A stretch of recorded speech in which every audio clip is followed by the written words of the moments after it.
Hello everyone, happy Monday. Today we're going to be talking about the newest fragrance releases that have either hit the market or been announced within the past week. This is a series that I do here on this channel every single Monday where we essentially play smash or pass with what's been announced, and I love doing this series because it allows us to kind of stay abreast of what's going on in the industry and also be very analytical about what we want to add to our collections. If you're new to this channel and you don't know my face, my name is Anya. I love fragrances and I talk about them here every single weekday from Monday through Friday, 5 days a week. And I love talking about fragrances from all different price points, from affordable to niche and everything in between. I also do have a fragrance expense tracker. If you want to track your expenses and track what's in your collection, you can download it down below.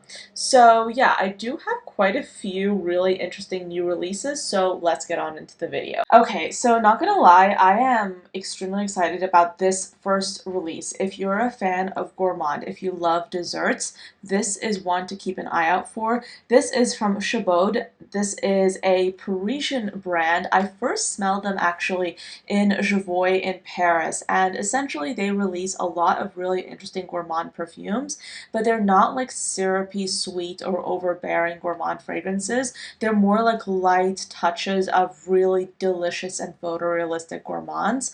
And in this case, they have a new fragrance called Mon Tiramisu. This is going to be a tiramisu inspired fragrance, which I am so excited about. But we have notes of coffee and whipped cream at the top, a mid of vanilla, biscuit, and coconut milk, and then a base of chocolate, sandalwood, and musk.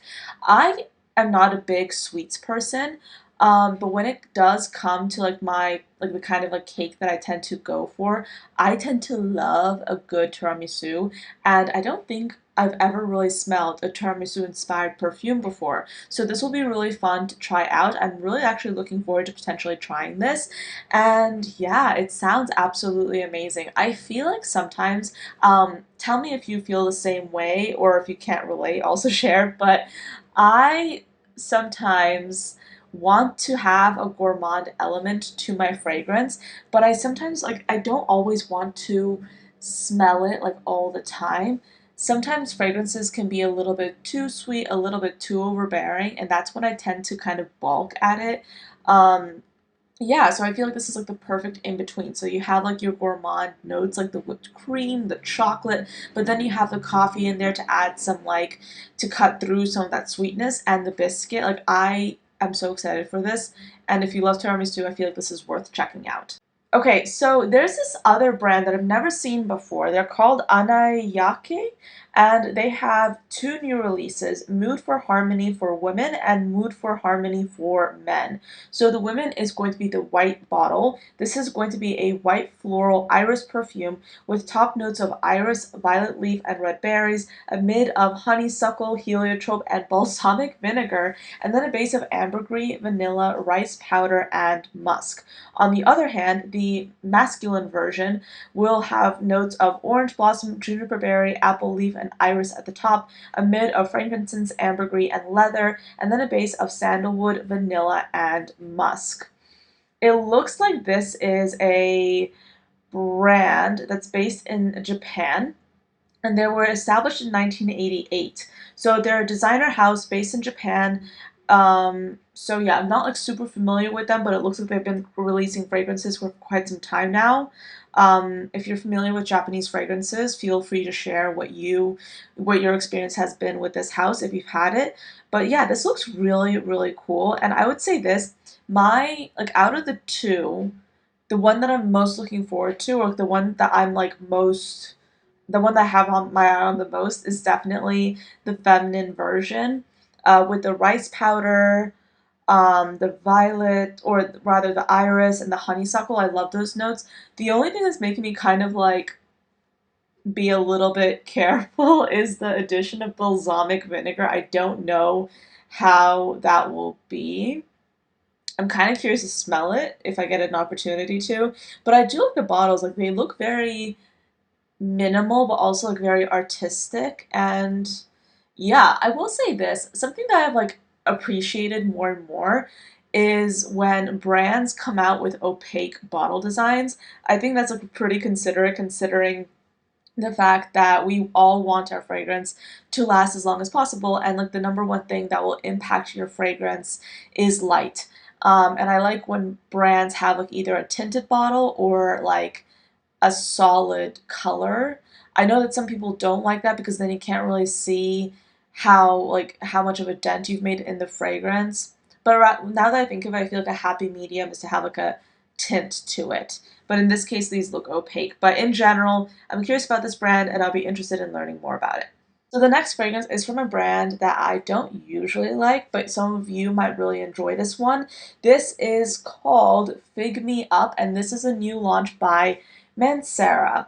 And this perfume will have top notes of French violet, fig leaf, and rhubarb, amid of fig nectar, bourbon geranium, oud, plum, and Australian sandalwood, and then a base of tobacco, white musk, toffee, and tonka bean. So some of you might not know this, but I personally have a bit of an aversion when it comes to both Montal and Mancera fragrances.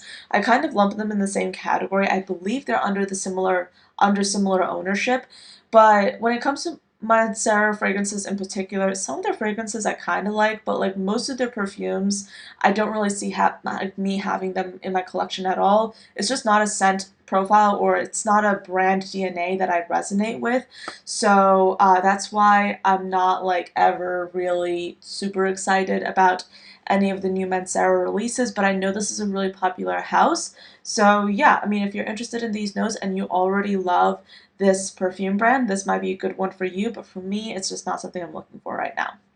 So new from Ramon Monegal. I love rolling my R's whenever I say this brand name, Ramon Monegal. I believe they're a Spanish house, but this is new from them.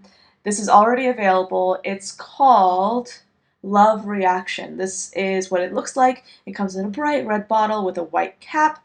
And this perfume will have top notes of bergamot, cedarwood, and jasmine, a heart of sandalwood, moss, and vanilla, and then a base of cotton candy, caramel, and musk. Now that sounds quite delicious.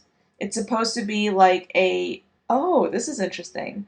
So this is supposed to be inspired by Ibiza? Ibiza? Okay, is it Ibiza or Ibiza? Ibiza, right? I thought. But yeah, this is a gourmand perfume. Not gonna lie, cotton candy is one of those notes that I'm always like tempted by. Sometimes if it's done like in, how do I explain this? If cotton candy is done in like the celebrity scent-esque way, I'm not too big of a fan. But if it's done in a kind of like refined, upscale way, I really, really like it. For example, Kama by Pernoire. Love that fragrance. One of my favorite perfumes that I've tried this year. And that fragrance has a cotton candy note paired with leather. And in this case, we have cotton candy paired with additional notes of like caramel, sandalwood, moss. So I feel like this would be a cool one to try. I'm looking forward to actually sampling this one. Yeah, this looks like a fun one. And generally, I feel like Ramon Monegal, they do their like fruity gourmands rather well. I've tried a few of their fragrances. I think I have a few samples or decants. I can't remember which. But yeah, I've like sampled a few of them and I really do like them. They do their gourmand fruity notes quite well. And yeah, they're a pretty good house if you want to check them out. Okay, so we also do have two new releases by Maison France's Kurdijan. So we have the Absolu pour le soir and Absolu pour le matin. I believe this is Absolu for the morning and Absolu for the evening or afternoon. My French is atrocious. But the Absolu pour le soir fragrance is going to be an ambery perfume with notes of cumin oil at the top, a heart of rose honey accord and labdanum, and then a base of vanilla amber accord. On the other hand, we have Absolu pour le matin. This perfume will have notes of lemon at the top, a mid of thyme, orange blossom accord, and violet accord, and then a powdery woody accord at the base. Just looking at these fragrances, by the way, both of them will be available exclusively at Selfridges, and they're priced at $270, and they'll be available worldwide in 2025. Okay. I feel like looking at these two, I feel like I prefer the look of the Absolute pour le soir because I like the idea of having like a cumin spicy perfume blended in with the Maison Kurdijan DNA, which I'm not like super familiar with the brand, but I've tested enough of it to kind of come to a consensus that I think Maison Kurdijan does airy fragrances really well. If you look at Baccarat Rouge 540, if you look at what other fragrances? 724, 734, I believe. That's like a freshy one. If you look at some of their fragrances like Grand Soir, those perfumes are quite different, but they all have like that similar sense of airiness. Like they are all airy perfumes with a gorgeous sillage, and Francis Kurdijan does that extremely well. So I feel like having a spicy ambery perfume with that cumin, with that airiness would be such a winning combination. So this is actually one that I would look forward to trying out. So new from Byron, we have this fragrance called Black Butterfly. This perfume will be a woody, powdery scent with top notes of tiare flower, cherry, lime, and almond, a mid of iris, coconut, rose, and freesia, and then a base of sandalwood, patchouli, vanilla, and white musk. This perfume is interesting because some parts of it I actually find myself really drawn towards, such as the iris, the sandalwood, the lime. Those are all notes that I really, really love in fragrances. However, I'm looking at the tiare flower note, and sometimes I really like tiare flower because I feel like it can provide like a nice like full body tropical quality to perfumes, but sometimes I really don't like it. Occasionally, for me, tiare flower transforms into something that smells kind of like banana-like, and I'm not saying this will be the case with this particular release. I'm just looking at the scent pyramid and breaking down the notes as is. I don't have any knowledge into what this fragrance will actually smell like. I can only theorize, and this is what I'm theorizing. But sometimes for me, tiare flower leans a little bit banana-like, and that's why this would not necessarily be something I'm like interested in blind buying. I mean, obviously you shouldn't do that anyway, but this one especially, I'd kind of want to try it out to see how that tiare flower note actually comes out with the rest of the fragrance. So yeah, I would proceed with caution with that one, but that's my personal opinion. That's my personal opinion based on my taste. Next up, we have a new fragrance by Loewe. This will be called Prado Loewe. And this perfume does have notes that lean towards more like tropical, fruity, and fresh, with notes of lychee, blackcurrant, chamomile, and sage. Loewe is one of those fragrance brands. I really want to try them out. I kind of feel like they're, how do I say this? They're kind of similar in my mind to Le Labo in the sense that they're very minimal. They have like a certain aesthetic going, which is kind of, I don't know if I should say quiet luxury, but it's luxury without being ostentatious. And Le Labo is honestly like one of those brands that everyone already talks about. But I feel like Loewe is like the more subtler version of the two. But if you do like Le Labo as a house, I would definitely recommend you check out Loewe. I had a chance to smell through a lot of their fragrances this year, and I really like what they have to offer. So they're definitely on my wish list. I would love to get like a few decants, a few bottles from them at some point. But this actually does look really interesting. I love how they're playing with some like notes that could lean herbal or tea-like, and juxtaposing them with some juicy, fruity notes with the lychee and the blackcurrant. I would actually be really interested in smelling this one. This is one I'm looking forward to. Okay, so Kajal recently celebrated their 10th anniversary, and to commemorate this, they have a new fragrance that's called Le Mar Noir, and this perfume has a lot of really interesting notes, so let's get right on into it. We have top notes of tropical fruits, violet, green apple, and bergamot, a mid of caramel, geranium, balsamic notes, vanilla, and rose, and then a base of leather, oud, amber, cashmere wood, gaiac wood, sandalwood, musk, and moss. I have not had an opportunity to try this in person, as you might expect, but I have seen a few videos where people commented on this being one of the strongest fragrances in their collection, and that's kind of interesting because you do have a lot of heavy hitters here. You have the oud, you have the gaiac wood, the leather, and pair that with tropical fruits, and I feel like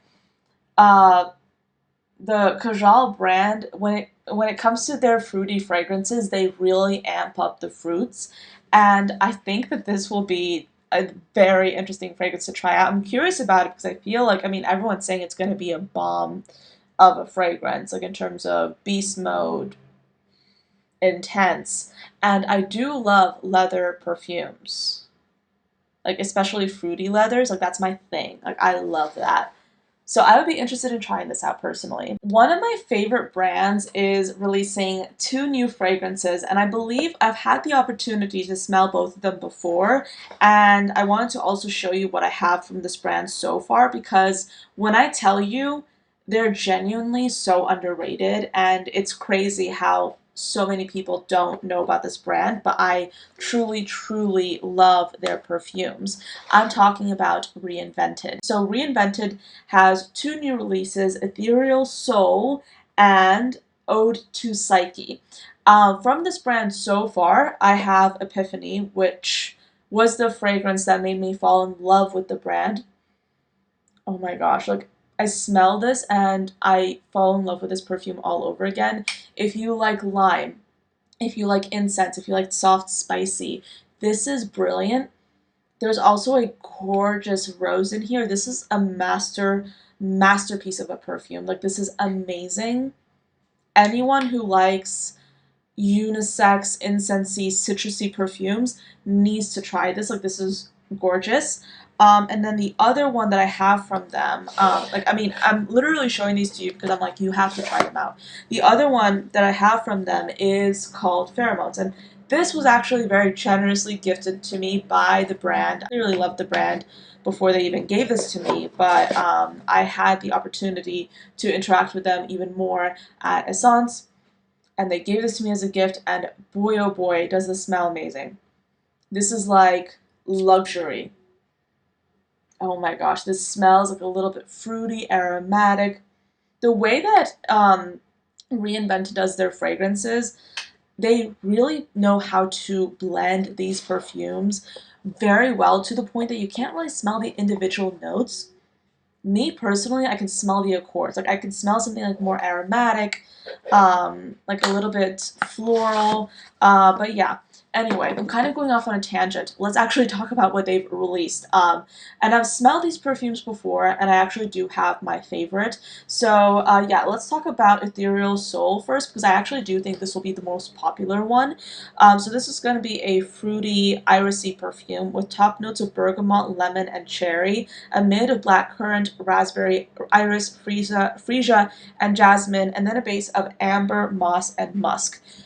I would say, from what I can remember, this perfume is definitely like a stunning fragrance. The opening is absolutely amazing, but the base makes this a perfect gourmand perfume for the colder weather. So this is going to be, I'm pretty sure it's going to be quite popular. It's a beautiful, juicy cherry with the red currant. It's absolutely divine. But the favorite one, like the one that I'm the most drawn to, I remember smelling this at Essence and I absolutely fell in love with it, and I'm so glad it's coming out soon.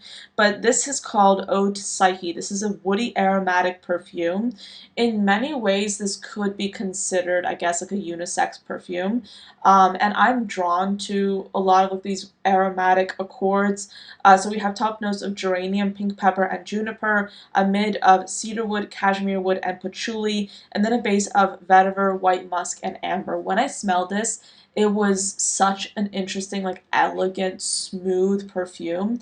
And it was also like different, but yeah, it was so beautiful. Like I loved this perfume. So yeah, I'm excited to see them launching more fragrances. They already do such a phenomenal job with all their perfumes. There's literally like not one fragrance in their entire line that I don't really, really like, if not love. Okay, so next up we have a new fragrance by Jousset. This is called Ciao Bello Pistachio. Apparently, this perfume is supposed to smell like pistachio ice cream complete with a waffle cone, and this fragrance will have notes of macaron, vanilla, pistachio spread cream at the top, a mid of waffle with vanilla flour and marzipan, and then a base of pistachio brioche and ice cream. I am interested in this. I usually don't say that for pistachio fragrances. I feel like pistachio is like one of those notes that, for me, like I was super excited about them at first, but then I started smelling pistachio fragrances, and sometimes like I feel like everyone wants to pair pistachio with whipped cream. And I just kind of got a little bit bored with it. So yeah, I mean, I'd be curious to try this out. Um, yeah, I would be interested. I feel like Jousset, they do like some really fun gourmands, and I don't know, are they available in the US? I'm sure they're available at Lucky Scent. Honestly, Jousset has so many other gourmand releases that I'm also really interested in trying. So like this is going on the list of to try from Jousset, but I'm actually really interested in this one as well. So this is a new launch from the brand Fomowa, and this is called Red Keela Split. So they have another fragrance. It's called Panako Taha. I believe you might have heard about it. It kind of went like semi-viral over the summertime. I got myself a decant and I was expecting to love that perfume. I think it was supposed to be like a creme brulee, like mango perfume. I just smelled like overripe mango and not in like a good way. That's just my experience, my opinion. But this perfume is supposed to be a sweet vanilla fragrance with top notes of Italian lemon, a mid of strawberry, banana, sorbet, and orange blossom, and then a base of pistachio, whipped cream, vanilla, ambroxan, tonka bean, caramel, and sandalwood. Not gonna lie, whenever I see like ambroxan, that to me is a green flag. Green fragrance flag. Whenever I see banana, that to me is like it's a pink flag because I'm not always in love with banana notes, I'll say. Whenever I see a sorbet note, that's like I don't know. It's like it's a green flag. Sorbet notes are a green flag to me. Um but not gonna lie, I feel like sometimes like the way I think of a sorbet is like a refreshing fruit, a kind of like water based dessert. And I think I have yet to smell a fragrance that executes sorbet the way I imagine it in my head. Because in my head, I feel like I think of like a watery, refreshing dessert. And sometimes in fragrances that I've smelled at least, like it's a little bit heavy.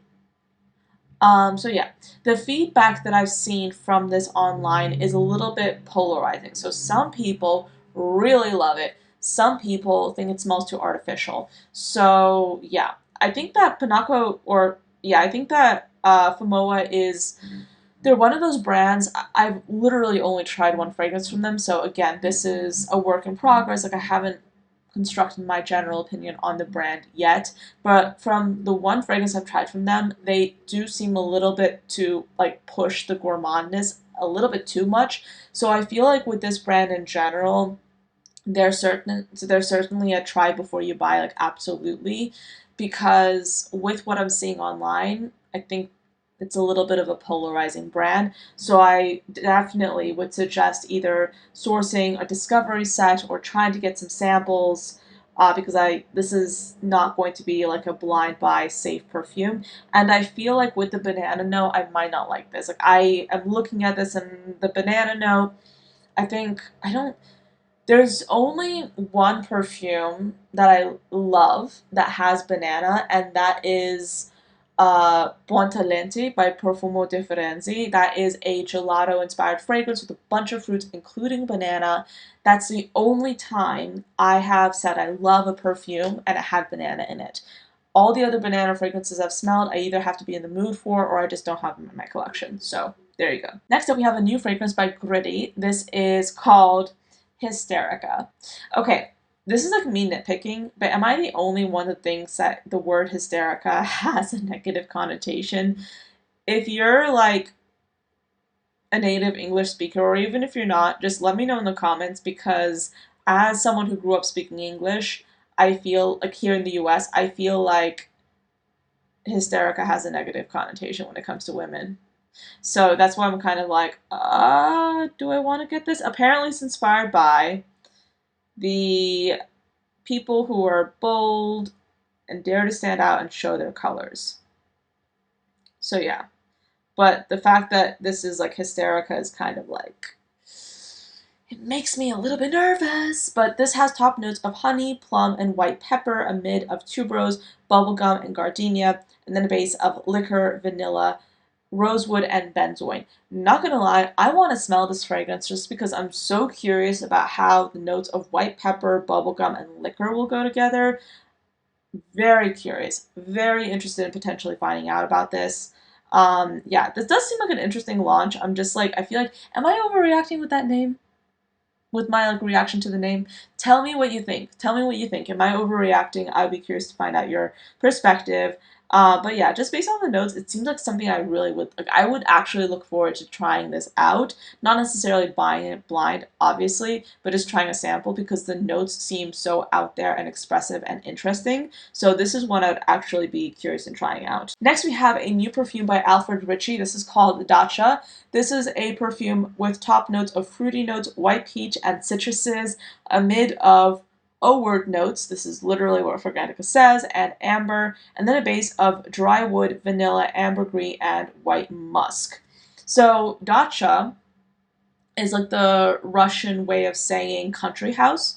So in Slavic culture, a lot of people grew up in cities, but then they would have like a plot of land, or like a country house with like a garden. Like it sounds so bougie, but it's really like a typical thing. Like you just have like a small like, I guess you could say like vacation home just outside the city. So that's what a dacha is. If you want, you can look it up. It's Dacha. So yeah, like my half my family is either Russian or Ukrainian.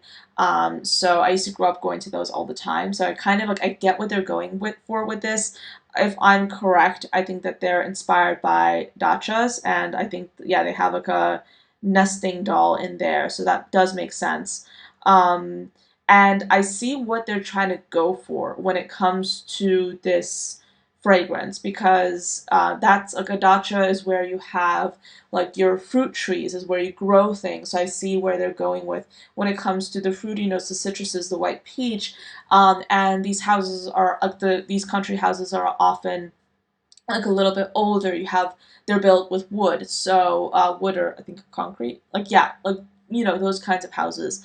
So I see where they're going, like what they're going with when it comes to like the dry woods, the amber, and the O word notes. I just wish they would communicate that a little bit more explicitly rather than just saying O word notes because that makes no sense and to the regular consumer it's very confusing because you don't know what they're talking about. You don't know what they're trying to convey. You could just say clove, cinnamon, so on and so forth. Like you don't have to say the O word notes. Like I find that irritating. But yeah, by the way, since we're at the end of the video, I feel like the only people watching this are the true people, you guys that watch my videos to the end. So I feel like you're used to seeing me on here. You're a regular viewer. So let's chat for a moment about Bohoboco's O Word Saffron fragrance. I covered it a few weeks ago.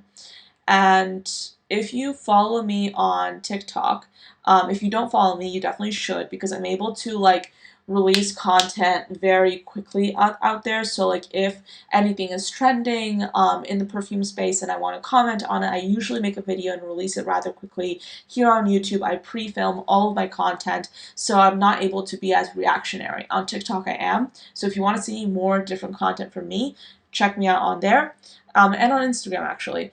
But basically, the creators of Bohoboco came out and said, due to all the backlash that we've received on this launch, we are crossing out the O word and just releasing the fragrance as the O word crossed out with saffron. I don't know what they're planning on calling the fragrance since, they haven't, when I checked, they didn't explicitly say, hey, we're changing the name. They just said we're crossing out the O word. It looks like they printed out a totally new label, but they just crossed it out. So it seems like rage bait marketing.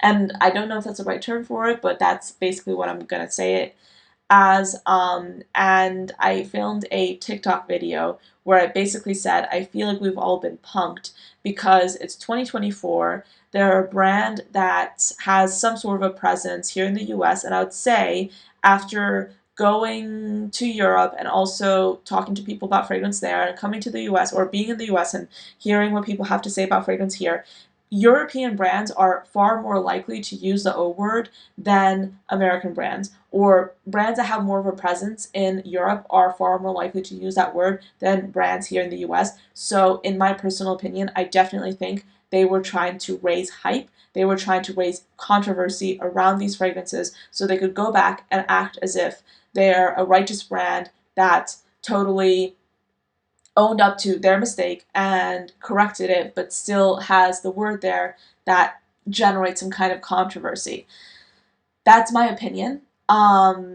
If they do want to do it that way, that's totally their prerogative. I'm glad they crossed it out. I wish they had changed the name to something else because now I'm confused about what we should call that fragrance. But yeah, I mean, that's the update on that. They changed it. So what's your opinion on that? Do you think it's rage bait marketing? You know? Or do you think they genuinely made a mistake and wanted to apologize for it? I'm curious to hear your thoughts. And last but not least, I do want to share a sneak preview. I don't have any notes that I can find on the internet right now, but Marissa Zappas is launching a new fragrance called Carnival of Souls. It's launching, I believe, yeah, it's available October 31st, so I guess it's going to be like a spooky inspired perfume. I just want to say, I really love so many of Marissa Zappa's perfumes. Like, I have one, Annabelle's Birthday Cake, but I have so many more on my wish list. So I'm actually interested in this, and I'm excited to see how this fragrance will be. But I'll likely be doing a follow-up segment in a future video where I'll be listing the notes when they're available. But yeah, that's pretty much it for this video. Those are all the fragrances I wanted to cover. Thank you so much for watching till the end, and I hope you enjoyed this video and found it entertaining. Just a reminder, I am now releasing videos 5 days a week. I pre-film a lot of my content, so some of my upcoming videos you'll have me still say my videos are 3 times a week, Monday, Wednesday, Friday. Just know from here on out I will be filming or I'll be posting videos 5 times a week. So instead of saying I'll see you next time, I could say I'll see you tomorrow with tomorrow's video. So make sure you're subscribed, your notification bell is turned on so you can see all these upcoming videos. I'm so excited to be releasing new content for you and to be releasing new content more often for you guys. And yeah, thank you for watching and I'll see you tomorrow. Bye.